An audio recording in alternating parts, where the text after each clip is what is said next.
संस्कार उच्च माध्यमिक पढ़ाओ के ऑनलाइन क्लासेस में, और मैं गुरु राकेश एक बार फिर से पेश हूँ आपके सामने एक नई वीडियो के साथ। विद्यार्थियों, हम 11th क्लास के बारे में चर्चा कर रहे थे। जो हमने सब्जेक्ट लिया बायोलॉजी, उसके बारे में हम चर्चा कर रहे थे। पिछले वीडियोस के अंदर हमने थोड़ा सा उसका बेसिक देखा कि आधार क्या है बायो का, हम बायो में क्या क्या पढ़ेंगे, उन सब की अब चर्चा नॉर्मली जो है बेसिकली हम कर चुके हैं। आज के इस वीडियो के अंदर हम चर्चा करेंगे कि हम बायो के अंदर जो सजीव एक नाम ले रहे हैं कि लिविंग हम कहते किसको, सजीव आखिर है कौन, उस सजीव में कौन कौन से करैक्टर होने चाहिए। एक तो हम उन करैक्टर्स की बात करेंगे, फिर उसके बाद हम ये देखेंगे कि इस अर्थ के ऊपर या इस प्रकृति में पादप है, जंतु है, कीड़े मकोड़ों से लेकर बड़े, छोटे जीवों से लेकर बड़े जीव है, छोटे पादपों से लेकर बड़े पादप है, तो उनके अंदर क्या डिफरेंस है। हम उनको सजीवता की श्रेणी के अंदर तो रख देते हैं, लेकिन क्या उनके अंदर सजीवता की श्रेणी में रखने के बाद भी कुछ लक्षणों में भिन्नता है या फिर वो लक्षण भी उसके अंदर समान है। तो विद्यार्थियों, आज हम इन्हीं के बारे में थोड़ा सा डिस्कस करने जा रहे हैं।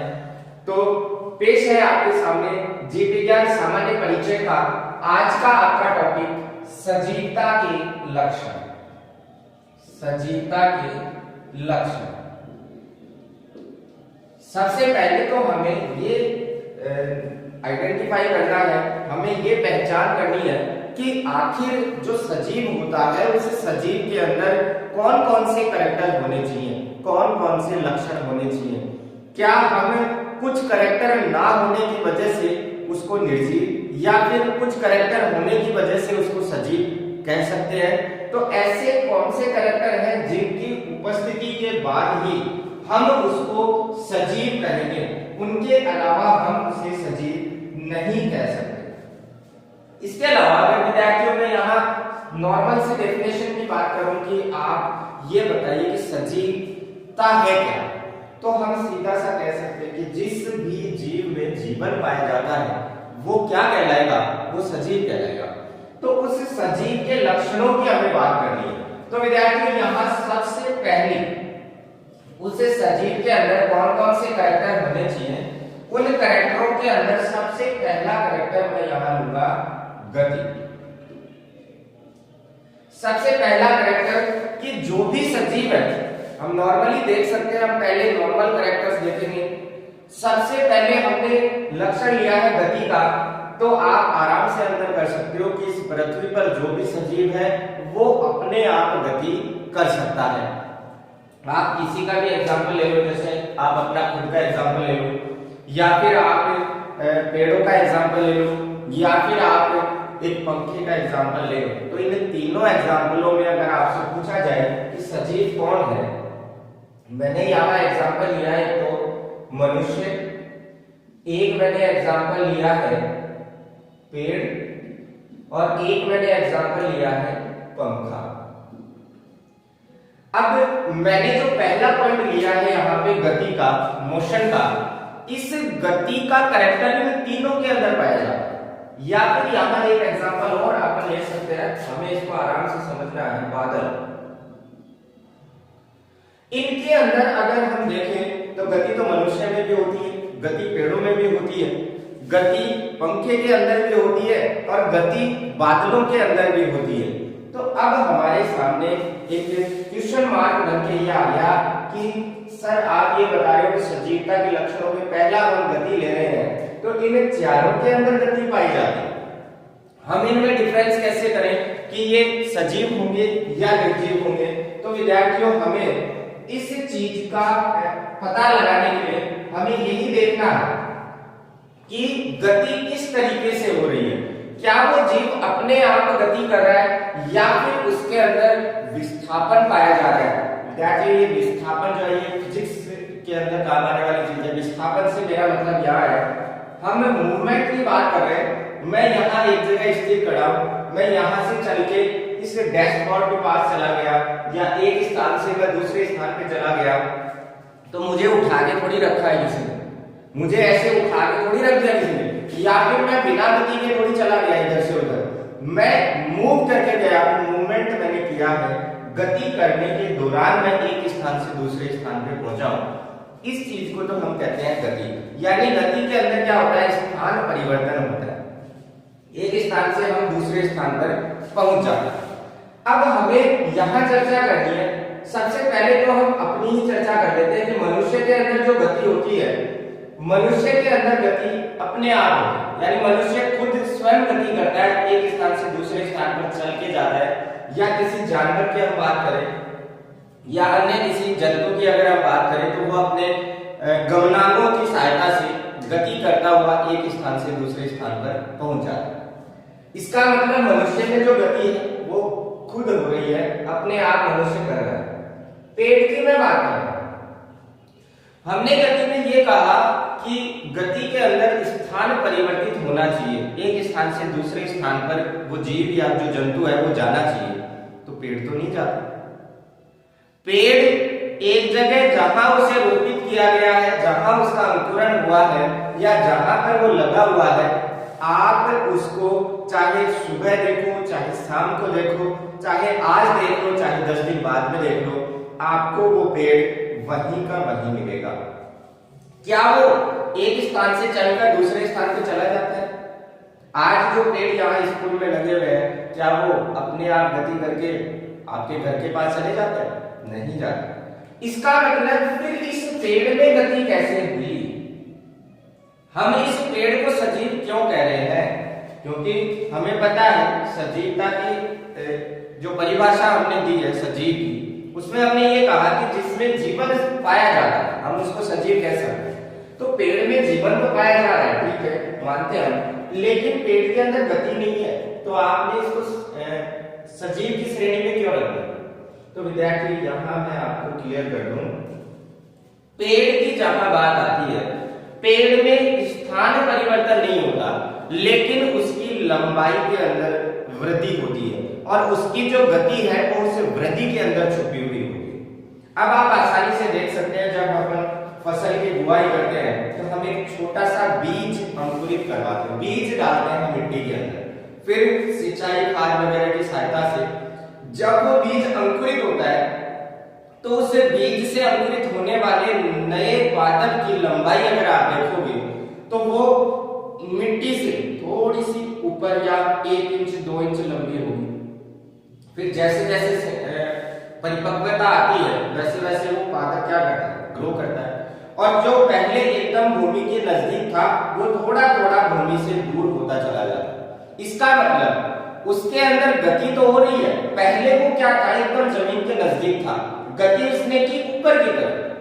मनुष्य या अन्य जंतुओं की अगर मैं बात करूं तो वो गति करता हुआ स्थान बदल लेता है, लेकिन यहाँ स्थान नहीं बदल रहा, यहाँ क्या हो रहा है, उसकी लंबाई में वृद्धि हो रही है। तो लंबाई में होने वाली वृद्धि के अंदर ही इस पादप की क्या छुपी हुई है, गति छुपी हुई है।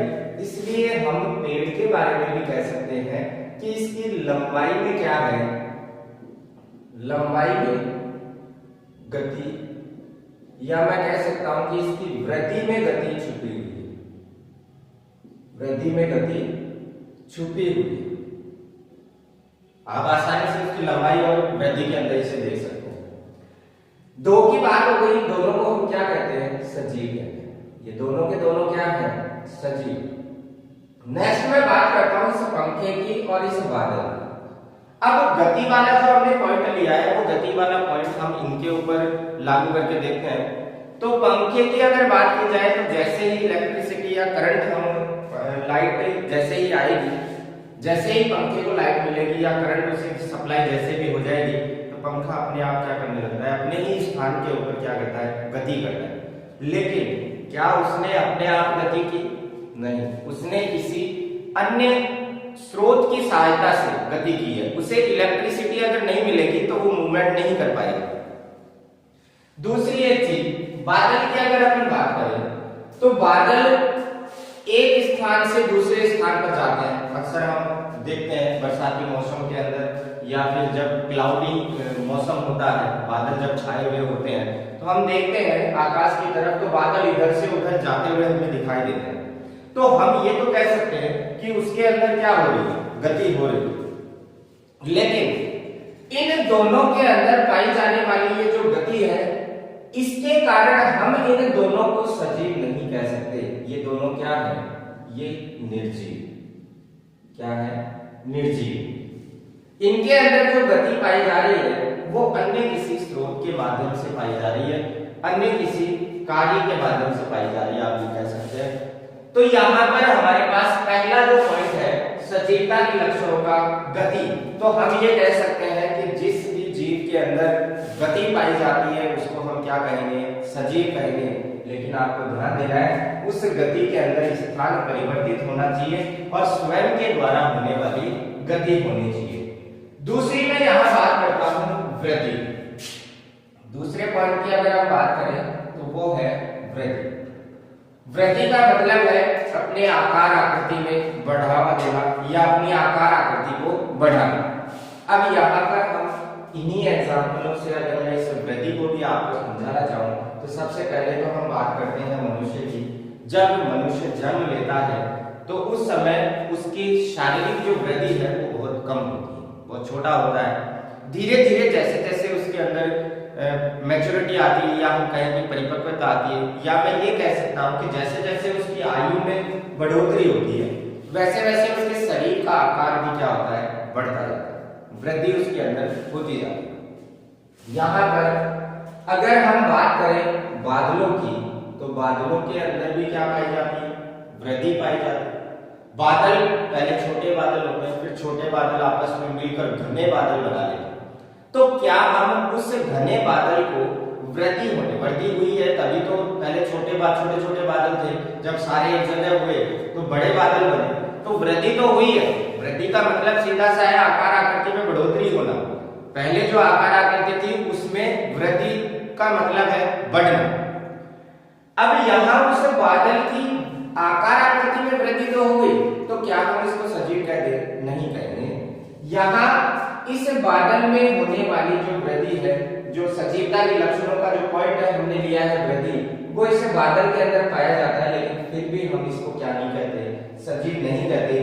क्यों नहीं कहते? इसका फैक्ट रीजन हम ये कह सकते हैं कि सिर्फ एक लक्षण का होना या एक लक्षण के पाए जाने पर हम किसी को सजीव या निर्जीव की श्रेणी में नहीं बांट सकते। उसमें बाकी के जो कैरेक्टर हैं वो भी सम्मिलित होने चाहिए। तो यहाँ दूसरा अपना पॉइंट था वृद्धि, जिसको हम मनुष्य यानी हम खुद की वृद्धि और एक निर्जीव की वृद्धि के माध्यम से आसानी से समझ सकते हैं। दूसरा हम अगर इसका एग्जाम्पल लें तो आप देखते होंगे जब आंधी चलती है या तूफान जब आता है तो रेत के जो बड़े बड़े टीले हैं वो आज किसी स्थान पे बने हुए हैं और उस हवा के साथ वो रेत का जो टीला है, वो मिट्टी जो है वो उस हवा के साथ उड़कर किसी दूसरे स्थान पर एक बड़ा सा टीला बना देती है। तो वृद्धि तो वहां भी होगी, क्या हम उसको सजीव कहेंगे?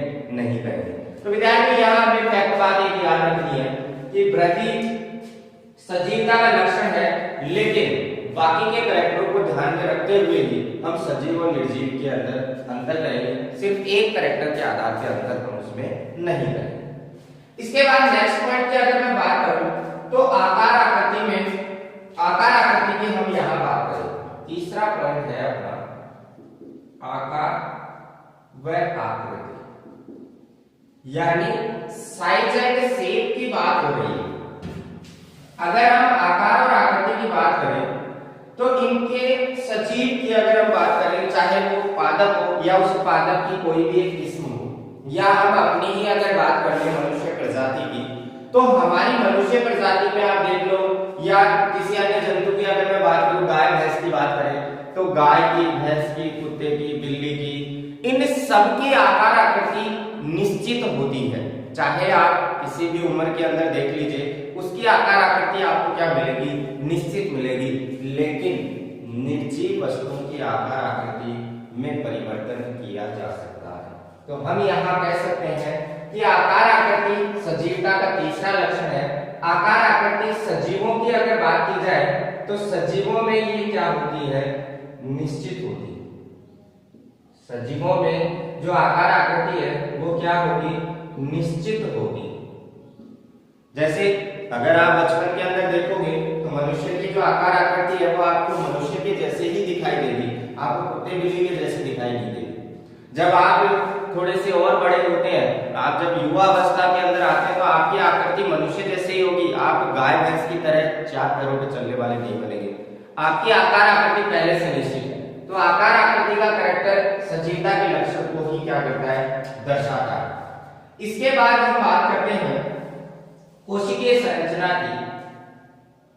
फोर्थ अपन बात करते हैं कोशिकीय संरचना की। और ये जो पॉइंट है वो बड़ा ही इंटरेस्टिंग पॉइंट आपके सामने आ गया है, क्योंकि हमने एक वर्ड काम में लिया सजीव, हमने एक वर्ड काम में लिया सजीव। अगर मैं यहाँ ये क्वेश्चन पहले अगर थोड़ा सा क्लियर करें कि आप सजीव जो शब्द काम में ले रहे हो, उस सजीव का निर्माण हुआ कैसे, इस पृथ्वी पर ऐसी कौन सी चीज पहले आई जिससे वो सजीव बना। तो यहाँ इस सजीव के निर्माण का जो आधार है उसको माना जाता है कोशिका। हम ये कह सकते हैं कि अगर ये कोशिका नहीं होती तो इस सजीव की जिसकी हम चर्चा कर रहे हैं, आज मैं जो पढ़ा रहा हूँ, आप जो पढ़ रहे हैं, आप यहाँ पर होते ही नहीं, यानी ये सारा सिस्टम ही नहीं होता। कोशिका इस सजीव की संरचनात्मक क्रियात्मक मूलभूत या आधारभूत इकाई मानी जाती है। ये इसके इतने नाम रखे गए हैं, ये कई बार क्वेश्चन के रूप में भी पूछ लिया जाता है। सजीव की क्रियात्मक इकाई क्या है, सजीव की संरचनात्मक इकाई क्या है, सजीव की मूलभूत इकाई क्या है, या सजीव की आधारभूत इकाई क्या है। तो आप इन नामों को थोड़ा सा ध्यान रखें, चाहे संरचनात्मक पूछे, चाहे क्रियात्मक पूछे, चाहे मूलभूत पूछे, चाहे आधारभूत पूछे, ये सारी की सारी इकाई किसको दर्शाती है, ये सारी की सारी इकाई कोशिका की लिए।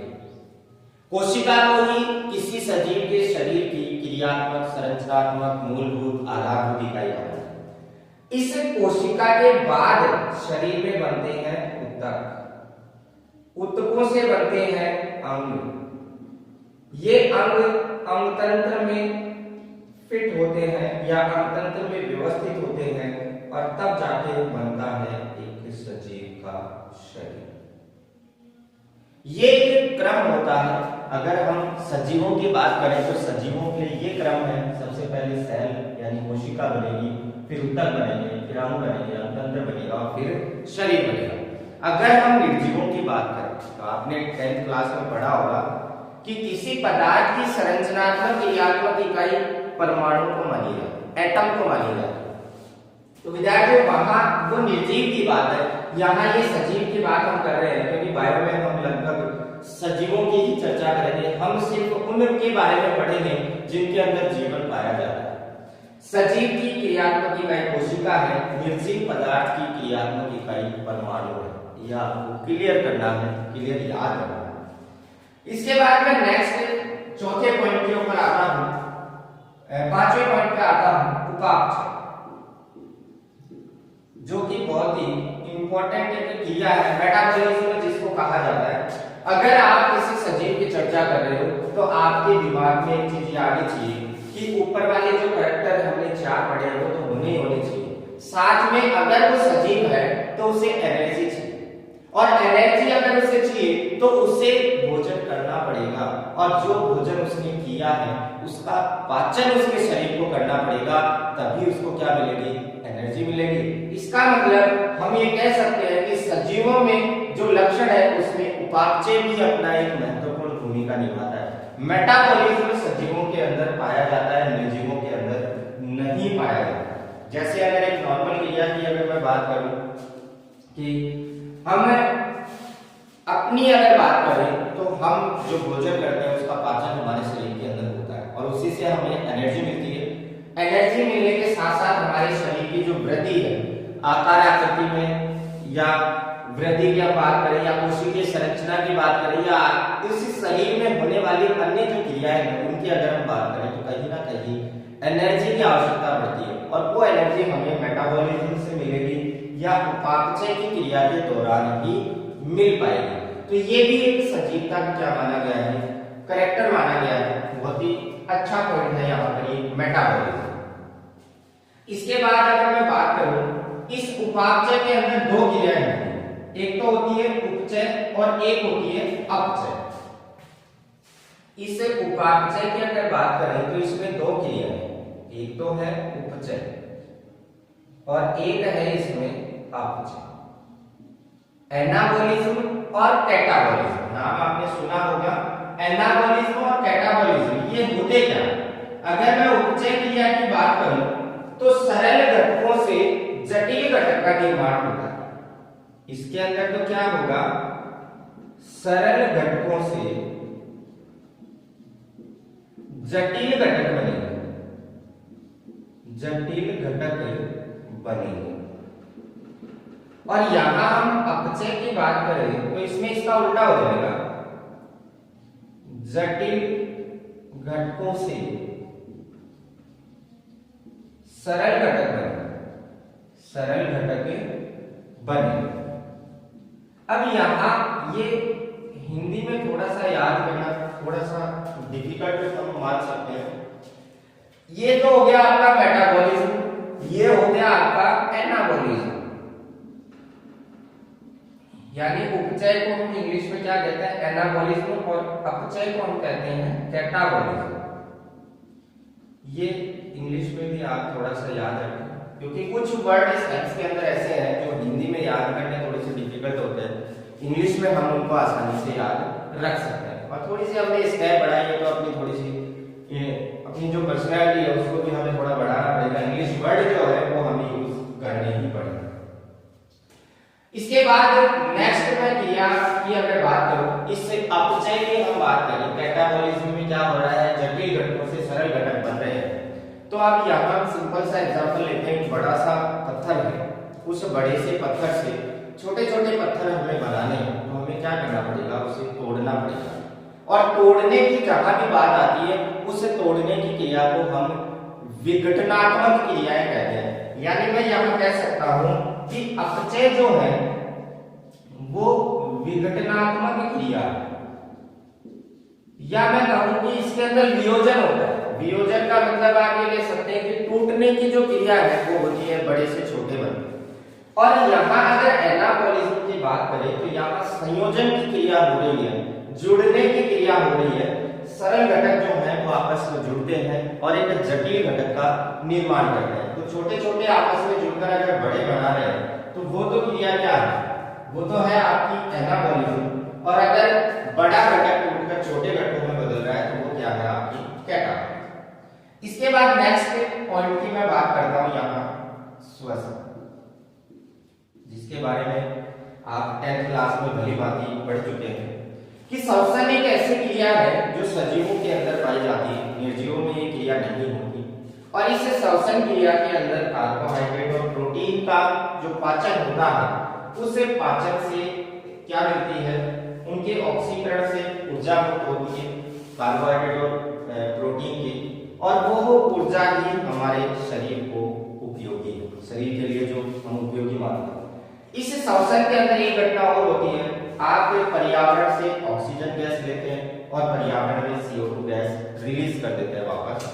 तो ये श्वसन की क्रिया की बात हुई जो कि सजीवता का मुख्य कैरेक्टर माना गया है। निर्जीवों की अगर आप बात करेंगे, जैसे पंखे की बात कर लो, बादल की बात कर लो, खिड़कियों की दरवाजों की बात कर लो, या बेंचों की बात कर लो, वो कभी भी श्वसन नहीं करते। क्या उनसे कभी आपने गैस निकलती हुई देखी है? नहीं। तो विद्यार्थियों, श्वसन भी एक इसका लक्षण है, सजीवों का लक्षण है।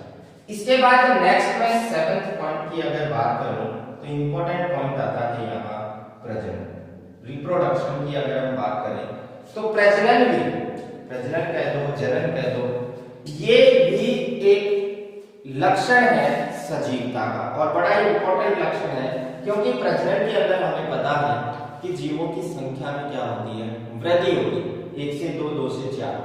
यानी प्रजनन अगर आपको किसी जीव के अंदर दिख रहा हो, या आप किसी जीव में प्रजनन की क्रिया को देख पा रहे हैं, तो आप उसको सजीवता की कैटेगरी के अंदर रख सकते हो।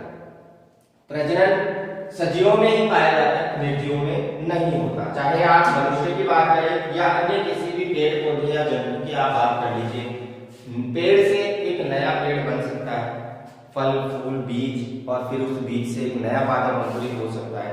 तो उस पेड़ से नया पेड़ बन रहा है, इसका मतलब उस पादप के अंदर क्या हो रही है, वृद्धि हो रही है। अपन अगर जंतु की बात करें, मनुष्य की अगर हम बात करें, तो हमारे जैसे नए जीव का निर्माण होना वो मनुष्यों के अंदर जो जनन है उसकी प्रोसेस को दर्शाता है।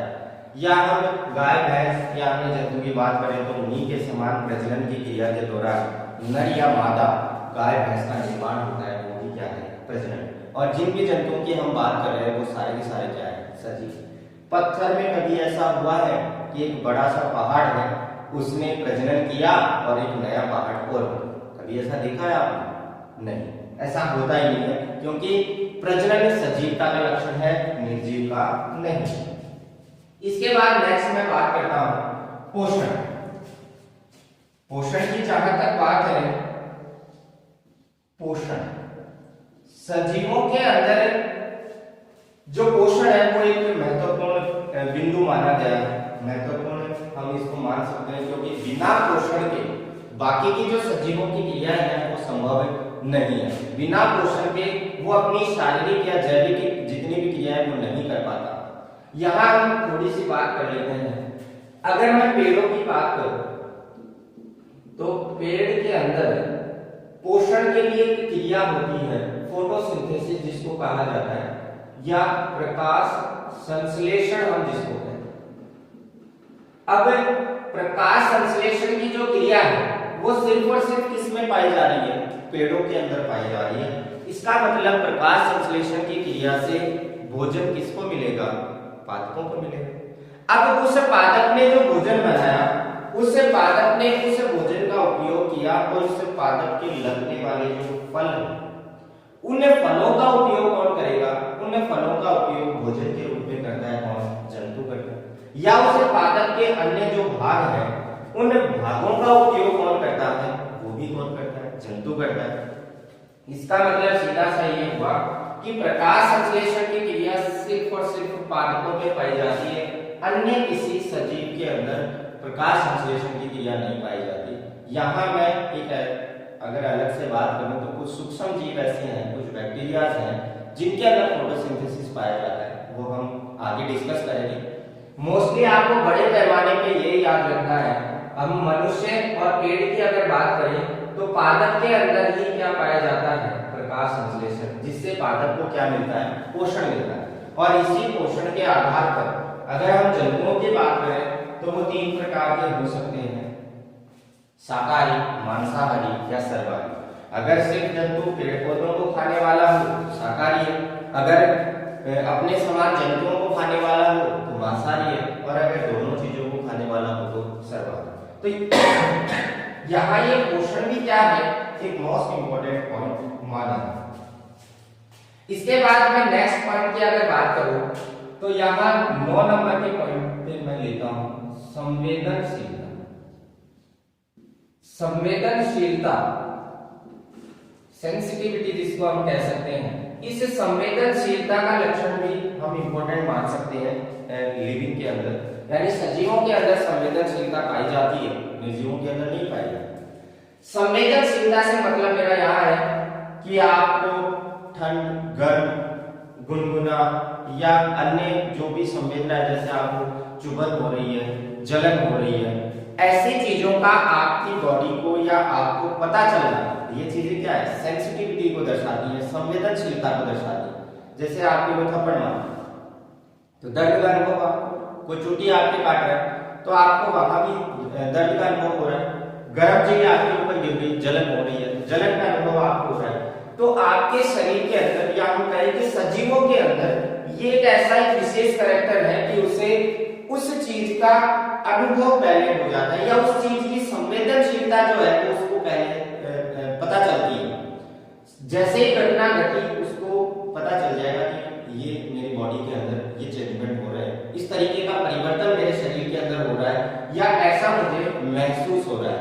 तो ये संवेदनशीलता क्या है, एक सजीवों का इंपॉर्टेंट कैरेक्टर हम मान सकते हैं। इसके बाद अगर हम बात करें, जैसे डार्विनवाद आपने पढ़ा होगा छोटी क्लासों के अंदर या 10th क्लास में भी आपने डार्विनवाद के बारे में पढ़ा होगा। डार्विन ने एक चीज कही थी कि इस प्रकृति में वही जीव जीवित रहेगा जो अपने आप को इस प्रकृति के अनुसार ढाल लेगा। यानी यहां एक पॉइंट और जोड़ दिया मैंने, अनुकूलन। अनुकूलन एडेप्टेशन जिसको कहा जाता है। अनुकूलन का मतलब सीधा सा है कि आप अगर प्रकृति के अनुसार ढल जाओगे तो आप जीवित हो, वरना आप मर जाओगे। इस प्रकृति में आप जीवित नहीं रह पाओगे। यहाँ हम बात करेंगे, अगर एक ध्रुवीय भालू को अपने यहाँ राजस्थान में ले आया जाए और राजस्थान के भालू को ध्रुवों पे छोड़ दिया जाए तो क्या दोनों जीवित रह पाएंगे? नहीं है। क्यों नहीं रह पाएंगे? इसका मेन रीजन हम ये मान सकते हैं क्योंकि ध्रुवों पर होने वाला जो वातावरण है, क्लाइमेट वहां का जो है, उसके अकॉर्डिंग वहां का जो भालू है उसने अपने शरीर में अनुकूलन क्रिएट कर रखे हैं। यहाँ के माहौल के अकॉर्डिंग यहाँ के भालू ने अनुकूलन क्रिएट कर रखे हैं, उसके बॉडी के अंदर वैसे अनुकूलन है। अब अगर हम उनके स्थान को बदल दें तो वातावरण बदलेगा, वातावरण बदलेगा और उस वातावरण के अकॉर्डिंग उस जंतु के अंदर क्या होने चाहिए? अनुकूलन होने चाहिए, जो नहीं होंगे और ना होने के कारण ही वो जंतु क्या हो जाएगा? वहां पर अधिक समय तक जीवित नहीं रहेगा। इसके बाद मैं नेक्स्ट बात करता हूं उत्सर्जन, क्योंकि पोषण अगर किया है तो पोषण करने, भोजन लेने के बाद उसका पाचन और पाचन करने के बाद अपशिष्ट का उत्सर्जन, ये भी जरूरी है। अगर आप शरीर से अपशिष्ट पदार्थों का उत्सर्जन नहीं करेंगे तो आपके शरीर में विषैले पदार्थों का निर्माण होगा और उस विषैले पदार्थ से आपके शरीर की जो क्रियाएं हैं वो प्रभावित होगी। हो सकता है कि आपकी उस विषैले पदार्थ के कारण मृत्यु भी हो। तो उन विषैले पदार्थों को या हानिकारक पदार्थों को शरीर से बाहर निकालना जरूरी है, जिसके लिए सजीवों के अंदर एक क्रिया पाई जाती है, उत्सर्जन। अब आपके दिमाग में क्वेश्चन आ रहा होगा कि सर मनुष्य के बारे में उत्सर्जन का तो हमें समझ में आता है, लेकिन पेड़ पौधे कैसे उत्सर्जन करते हैं? क्योंकि वो भी सजीव। तो विद्यार्थियों, आपको मैं ध्यान दिला दूं कि पेड़ों के ऊपर आपने देखा होगा एक तरल चिपचिपा पदार्थ बाहर की तरफ उनके तने के ऊपर चिपका हुआ रहता है, या हम ये कह सकते हैं जिसको हम गोंद भी कहते हैं। कुछ पादपों से निकलने वाला ये जो अपशिष्ट है उसको गोंद के रूप में हम उपयोग में लेते हैं। वो निकलने वाला जो गोंद है वो उस पादप के लिए क्या है? अपशिष्ट है। अब वो आपके लिए, हमारे लिए अगर उपयोगी है वो एक अलग मैटर है, लेकिन उस पादप ने क्या किया? अपना जो अपशिष्ट पदार्थ है उसका उत्सर्जन उसने कर दिया। तो वहां पादपों की अगर बात आए तो पादप भी अपने अपशिष्ट पदार्थों का उत्सर्जन करते हैं किसी न किसी रूप में, दूध या लेटेक्स के रूप में, जैसे रबर वगैरह बनाने के लिए जो पादप से निकलने वाला एक सफेद चिपचिपा दूधिया पदार्थ होता है, वो भी उस पादप से प्राप्त होने वाला एक उत्पाद भी है। और साथ ही साथ हम ये कह सकते हैं कि जैसे गोंद है या अन्य रेजिन पदार्थ जो है वो सारे उस पादप के लिए क्या है? अपशिष्ट। इसके बाद में अगर मैं बात करूं समस्थापन की, तो समस्थापन का मतलब सीधा सा है कि सभी जीवों में परिवर्तन के प्रति प्रतिरोध करने और संतुलित रहने की प्रवृत्ति होती है। समस्थापन ये भी सजीवता का एक लक्षण माना है। समस्थापन यानी आप इस पृथ्वी के ऊपर निर्जीव की, तो हम पहले ही बात कर चुके हैं, निर्जीव तो जहां पड़ा है वो वहीं का वहीं पड़ा रहेगा। लेकिन अगर किसी सजीव की बात की जाए तो वो सजीव क्या करता है? वो अपने अंदर होने वाले परिवर्तनों के प्रति, उसके साथ होने वाले, उसके शरीर के अंदर या शरीर से बाहर पर्यावरण में होने वाले जो परिवर्तन है, उन परिवर्तनों का हमेशा विरोध करने का प्रयास करता है और विरोध करने के बाद अपने शरीर को संतुलित करने का प्रयास भी करता है। इस प्रवृत्ति को हम कहते हैं समस्थापन। बहुत ही इंपॉर्टेंट चीज है, आप यहाँ ये पॉइंट याद रखें। समस्थापन क्या होता है? तो किसी भी जीव के द्वारा जीवों में परिवर्तन के प्रति प्रतिरोध व संतुलित करने का जो प्रयास है वो क्या कहलाता है? समस्थापन है। तो विद्यार्थियों, ये जितने भी पॉइंट हमने देखे हैं, टोटल 11 पॉइंट हम देख चुके हैं। और भी छोटे छोटे पॉइंट हम बना सकते हैं इनके, लेकिन मोस्टली हमें ये 11 याद रखने हैं। इन 11 पॉइंटों के बारे में अब मैं आपको सजीव और निर्जीव के बीच में एक सटीक लाइन का अंतर बता देता हूं कि अगर ये 11 के 11 चीजें, ये 11 के 11 जो पॉइंट हमने देखे हैं, अगर आपको ये सारे के सारे एक साथ किसी भी जीव के अंदर, किसी भी पदार्थ के अंदर अगर आपको मिलते हैं तो आप उसको सजीव कह सकते हैं। अगर ये सारे के सारे एक साथ नहीं मिल रहे हैं तो आप उसको सजीव नहीं कह सकते। आपको चाहे उसके अंदर एक लक्षण मिल रहा है तो उस एक लक्षण के आधार पे हम उसको सजीव नहीं कहेंगे। आपको 2 लक्षण मिल रहे हैं तो भी नहीं कहेंगे, ये सारे के सारे होने चाहिए। अगर सारे हैं तो हम उसको सजीव कहेंगे, अगर सारे नहीं है तो हम उसको सजीव नहीं कहेंगे। तो विद्यार्थियों ये था आज के वीडियो का अपना जो टॉपिक था, अपना सजीवता के लक्षण। ये 11 लक्षण आपको थोड़े से माइंड में रखने हैं, और भी लक्षण बन सकते हैं। इन 11 लक्षणों के बेसिस पर हम किसी भी जीव को सजीव या उसको निर्जीव घोषित कर सकते हैं। निर्जीव या सजीव की श्रेणी में हम उसको बांट सकते हैं। तो विद्यार्थियों उम्मीद करता हूँ आपको ये 11 पॉइंट समझ में आए होंगे। आज के वीडियो में बस इतना ही। नेक्स्ट वीडियो में हम चर्चा करेंगे कि पादप और जंतु जो है उनकी